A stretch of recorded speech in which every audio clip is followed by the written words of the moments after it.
നമസ്കാരം. ഇന്ത്യയിൽ വെച്ച് നടന്ന സൈനികാഭ്യാസത്തിൽ പങ്കെടുത്ത് മടങ്ങിയ ഇറാന്റെ ഐറിസ് ഡെന എന്ന യുദ്ധക്കപ്പലിനെ US ആക്രമിച്ചു മുക്കിയത് പല നിലയ്ക്കും നിർണായക സംഭവമെന്നാണ് വിലയിരുത്തൽ.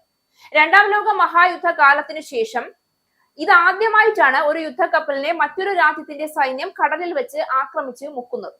ഇന്ത്യയെ സംബന്ധിച്ചിടത്തോളം തന്ത്രപ്രധാനമായ മേഖലയിൽ വെച്ചാണ് ആക്രമണം നടന്നത് എന്നത് ഏറെ ഗൗരവമുള്ള വിഷയമാണ്.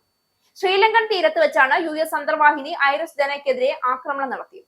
ഫെബ്രുവരിയിൽ വിശാഖപട്ടണത്ത് നടന്ന രാജ്യാന്തര ഫ്ലീറ്റ് റിവ്യൂവിലും മിലൻ നാവികാഭ്യാസത്തിലും പങ്കെടുത്ത് മടങ്ങുകയായിരുന്നു കപ്പൽ.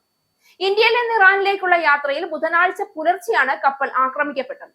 ഈ പ്രദേശം ആഗോള വ്യാപാരത്തിനും ഊർജ്ജ ഗതാഗതത്തിനും നിർണായകമായ സമുദ്ര മാർഗങ്ങളുമായി ബന്ധപ്പെട്ട് കിടക്കുന്നതാണ്. അതിനാൽ ഇവിടെ ഉണ്ടാകുന്ന ഏതൊരു സൈനിക ഏറ്റുമുട്ടലും പ്രാദേശിക സുരക്ഷാ സാഹചര്യത്തെയും ആഗോള ശക്തി സമത്വത്തെയും ബാധിക്കാനുള്ള സാധ്യതയുണ്ട്. പ്രത്യേകിച്ച് ഇന്ത്യക്ക് സമീപമുള്ള തന്ത്രപ്രധാന സമുദ്ര മേഖലയിൽ ഇത്തരമൊരു ആക്രമണം നടന്നുവെന്ന റിപ്പോർട്ട് ഇന്ത്യയുടെ സുരക്ഷാ നയങ്ങൾക്കും സമുദ്രതന്ത്രത്തിനും പുതിയ ചർച്ചകൾക്ക് വഴിയൊരുക്കുകയാണ്. മറുവശത്ത് US-ഉം ഇറാനും തമ്മിലുള്ള സംഘർഷപരമായ ബന്ധം പരിഗണിക്കുമ്പോൾ ഈ സംഭവം ഇരു രാജ്യങ്ങളും തമ്മിലുള്ള സംഘർഷം കൂടുതൽ ശക്തമാക്കാനുള്ള സാധ്യതയും നിരീക്ഷകർ ചൂണ്ടിക്കാട്ടുന്നു. മധ്യപൂർവ്വ ദേശത്ത് ഇരു രാജ്യങ്ങളും തമ്മിൽ പ്രത്യക്ഷമായും പരോക്ഷമായും സംഘർഷങ്ങൾ നിലനിൽക്കുന്നതിനാൽ സമുദ്രത്തിൽ നേരിട്ടുള്ള സൈനിക നടപടി പുതിയ ഘട്ടത്തിലേക്കുള്ള മാറ്റമായാണ് കണക്കാക്കപ്പെടുന്നത്. ഇന്ത്യൻ മഹാസമുദ്ര മേഖലയിലെ ശക്തി സമത്വം, ബഹുരാഷ്ട്ര സൈനികാഭ്യാസങ്ങളുടെ പ്രാധാന്യം, പ്രാദേശിക രാജ്യങ്ങളുടെ സുരക്ഷാ ആശങ്കകൾ എന്നിവയെല്ലാം ഒരുമിച്ച് ചേർന്നിരിക്കുന്ന സാഹചര്യത്തിലാണ് ഈ സംഭവം ശ്രദ്ധേയമാവുന്നത്. അതുകൊണ്ട് തന്നെ ഒരു സാധാരണ സൈനിക ഏറ്റുമുട്ടൽ എന്നതിലുപരി അന്താരാഷ്ട്ര രാഷ്ട്രീയത്തെയും സമുദ്ര സുരക്ഷയെയും സ്വാധീനിക്കാവുന്ന നിർണായക സംഭവമായി ഇതിനെ വിലയിരുത്തുകയാണ് വിദഗ്ധർ. തങ്ങളാണ് ഇറാന്റെ കപ്പലിനു നേരെ ഇന്ത്യൻ മഹാസമുദ്രത്തിൽ വെച്ച് ആക്രമിച്ചതെന്ന് ഔദ്യോഗികമായി തന്നെ US പ്രതിരോധ സെക്രട്ടറി പീറ്റർ ഹെക്സേഗ് പ്രഖ്യാപിക്കുകയും ചെയ്തിട്ടുണ്ട്. ഓപ്പറേഷൻ എപ്പിക് ഫ്യൂരിയെ കുറിച്ചുള്ള വാർത്താ സമ്മേളനത്തിനിടെയാണ് പ്രതിരോധ സെക്രട്ടറി പീറ്റർ ഹെക്സേഗ് ഇക്കാര്യം സ്ഥിരീകരിച്ചത്. MK-48 ടോർപിഡോ ഉപയോഗിച്ചാണ് അമേരിക്ക ഇറാന്റെ യുദ്ധക്കപ്പൽ മുക്കിയതെന്നും അദ്ദേഹം അവകാശപ്പെട്ടു. കപ്പൽ ആക്രമിച്ചു മുക്കുന്നതിന്റെ ദൃശ്യങ്ങളും അമേരിക്ക പുറത്തുവിട്ടു. രണ്ടാം ലോക മഹായുദ്ധത്തിന് ശേഷം ആദ്യമായാണ് ഇത്തരത്തിലൊരു യുദ്ധക്കപ്പൽ മുക്കുന്നതെന്നും അദ്ദേഹം അവകാശപ്പെട്ടു.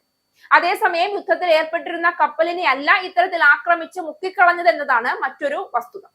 അപകടത്തെപ്പറ്റി കപ്പലിൽ നിന്ന് അറിയിപ്പ് ലഭിച്ചതിനെ തുടർന്ന് ശ്രീലങ്കൻ നേവിയും കപ്പലും യുദ്ധവിമാനങ്ങളും ശ്രീലങ്കൻ എയർഫോഴ്സും ചേർന്ന് കപ്പലിൽ നിന്നും സൈനികരെ രക്ഷിക്കുകയായിരുന്നു. US ആക്രമണത്തിൽ 80 പേർ കൊല്ലപ്പെട്ടതായി ശ്രീലങ്കയുടെ ഡെപ്യൂട്ടി വിദേശകാര്യ മന്ത്രിയെ ഉദ്ധരിച്ച് റോയിട്ടേഴ്സ് റിപ്പോർട്ട് ചെയ്തു. കപ്പലിൽ 180 പേരാണ് മൊത്തം ഉണ്ടായിരുന്നത്. സംഭവത്തിൽ വിശദാന്വേഷണം നടത്തുമെന്നും ഉചിതമായ നടപടി കൈക്കൊള്ളുമെന്നും ശ്രീലങ്കൻ വിദേശകാര്യ മന്ത്രി വ്യക്തമാക്കിയിട്ടുണ്ട്. ഇന്ത്യക്കും ഈ സംഭവത്തിന് പ്രത്യേക പ്രാധാന്യമുണ്ട്. ഇന്ത്യയുടെ സമീപ സമുദ്ര മേഖലയായ ഇന്ത്യൻ മഹാസമുദ്ര മേഖലയിലാണ് സംഭവം നടന്നു എന്നതിനാൽ ഈ പ്രദേശത്തിന്റെ സുരക്ഷയും സമുദ്രതന്ത്രവും സംബന്ധിച്ച് ഇന്ത്യ കൂടുതൽ ജാഗ്രത പുലർത്തേണ്ട സാഹചര്യം രൂപപ്പെടുകയാണ്. ആഗോള വ്യാപാര പാതകളുടെ സുരക്ഷ ഉറപ്പാക്കുക എന്നതും പ്രാദേശിക ശക്തികൾ തമ്മിലുള്ള തന്ത്രപരമായ നീക്കങ്ങൾ നിരീക്ഷിക്കുക എന്നതും ഇന്ത്യക്ക് കൂടുതൽ നിർണായകമാണ്. ഈ സംഭവം ഒരു യുദ്ധക്കപ്പൽ തകർത്തത് എന്ന ഒറ്റ സംഭവമായി മാത്രം കാണാൻ കഴിയില്ല. മറിച്ച് സമുദ്രങ്ങളിൽ ശക്തി പോരാട്ടം ശക്തമാകുന്നതിന്റെ സൂചനയായും ആഗോള രാഷ്ട്രീയത്തിൽ പുതിയ സംഘർഷരേഖകൾ രൂപപ്പെടുന്നതിന്റെ മുന്നറിയിപ്പായും ഇതിനെ വിലയിരുത്തേണ്ടതുണ്ട്. അതിനാൽ തന്നെ ഈ സംഭവത്തിന്റെ തുടർഫലങ്ങൾ പ്രാദേശികവും ആഗോളവുമായ സുരക്ഷാ രാഷ്ട്രീയത്തിൽ എങ്ങനെയാണ് പ്രതിഫലിക്കുന്നത് എന്നത് ഉടൻ തന്നെ കൂടുതൽ വ്യക്തമായി തീരുമെന്നതാണ് വിദഗ്ധരുടെ വിലയിരുത്തൽ.